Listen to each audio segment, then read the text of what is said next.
Why are post-punk beginnings so misunderstood?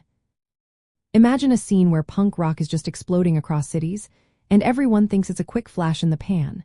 Now, picture a movement that grew right alongside it, not after. That's what many don't realize about post-punk. The name itself makes it seem like a sequel to punk, but that's not quite right. Post-punk actually started while punk was still alive and kicking.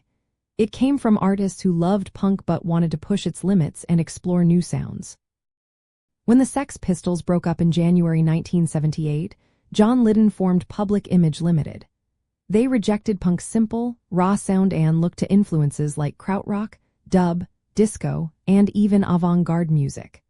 Their song Public Image, released in October of that year, is often called the first true post-punk track. It shows how the genre was already taking shape while punk was still fresh.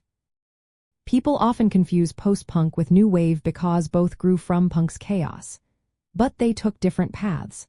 New wave became more commercial, with bands like Blondie and The Cars. Post-punk stayed more experimental and artsy. The original punk scene lasted only about 3 years, from 1976 to 1979.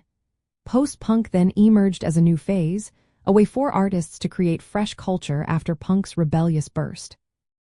The geographic roots also add to the confusion. British bands like Joy Division, Susie and the Banshees, and The Cure became symbols of post-punk. Meanwhile, American bands like Sonic Youth, R.E.M., and Mission of Burma developed their own styles without much British influence.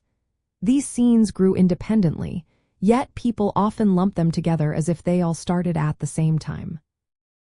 The core period of post-punk is usually seen from 1978 to 1984. Some say it ended around October of 1980 when U2 released their debut album Boy.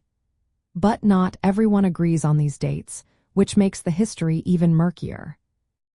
Another reason it's misunderstood is how post-punk infused art and literature ideas into rock music.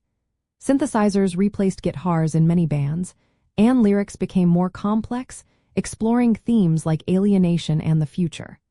This artistic shift made post-punk different from punk's straightforward, aggressive style. Many casual listeners miss these subtle but important differences. Understanding where post-punk really began shows how it was not just punk's successor, but an evolution.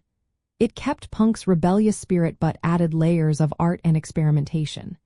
This approach influenced countless bands that followed, shaping the sound of alternative and indie rock.